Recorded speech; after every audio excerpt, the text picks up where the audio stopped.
училище.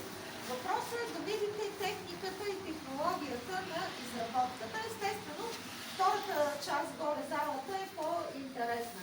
Сега в тази зала са едни от най-известните им, ще видите писатели и хора на актьори и хора на изкуството.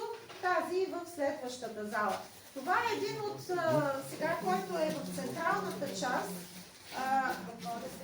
един от най-известните музиканти, ама на тая старата си турска музика, която сте слушали, не е модерните, нали, неща. Така, обичани от турците, ви казах, хора на изкуството. Идеята е да видите, ви казах, технологията на лицата. Някои от тях са буквално, като ще ви погледнат и ще ви живат. Искам пак да ви кажа, че всяко едно косъмче е естествена коса и е правено едно по едно. И сега, наблюдавайки ги, вижте си представете как са облечени, дали в някои от тях. Заповядайте в някои от залите, горе особено ще кажа малко повече по подробности. И така.